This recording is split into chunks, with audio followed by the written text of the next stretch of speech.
yours, that one shot you came up here and hit. Oh, I love the bunker.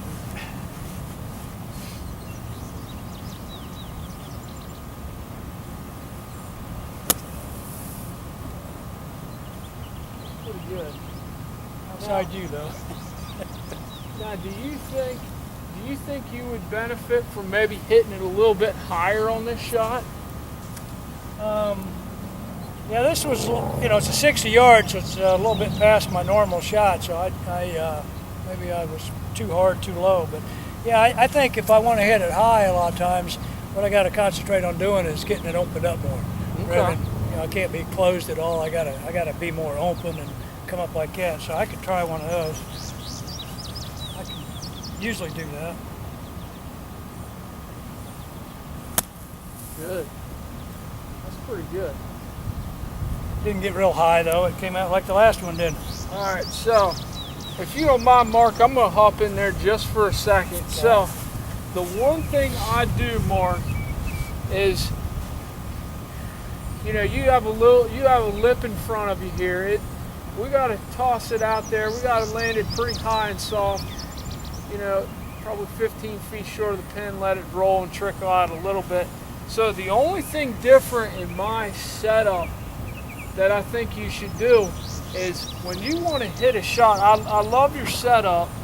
I love your setup with, you have an open stance. You play a lot of it more off the front. The one thing I want you to try and do on this next one, to add a little bit of loft, okay? It's not really opening up your club face anymore, but if you actually lower your hands, so your address is here, if you actually lower your hands this way, you're actually going to add a little bit of loft to it, about a little bit. So the only thing different in my setup that I think you should do is when you want to hit a shot, I love your setup. I love your setup with, you have an open stance. You play a lot of it more off the front.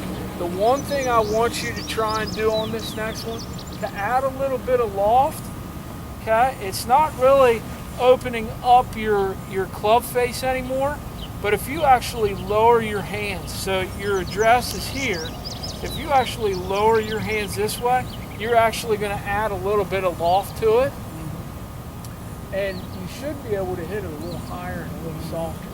So the one thing I try to do is when I'm visualizing something, I call it four fingers. Okay, so I'll take my four fingers. Okay, I'll put it right in there. Put a little dent, you'll see a dot there and a dot there. Okay, and then you'll do the same thing on that side. Okay, so you want actually to hit that club face right in between those two marks right there. Okay, so same thing, same setup. I want you to actually lower your hands just a little bit. Okay, here, lower your hands just a little bit.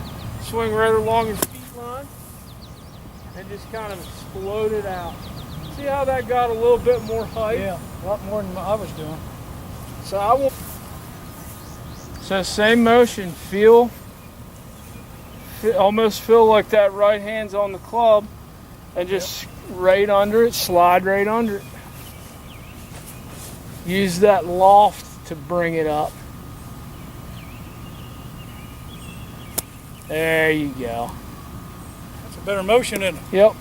Two more here.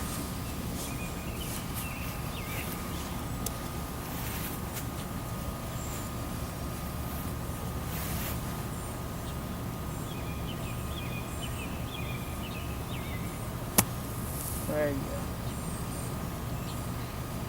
go. It lands a lot higher and a lot softer. There it is. That was it right there. That is deep right there. Woo! That's really good. Real Mark. good ball right there. That's really good. That's a good ball. That was smoked. That was good. So, like I said, you're gonna hit one left, you're gonna hit one right, but let's just think about what we're doing just with our setup, and then sit and explode, and it's gonna become habit. Okay. I like that swing.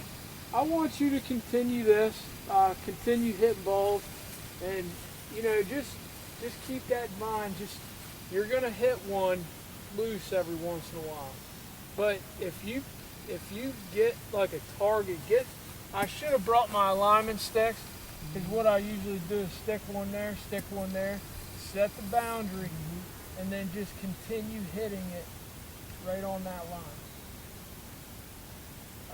You know, that last one there probably went 260, 265, and just piped right down the middle. I could live with that.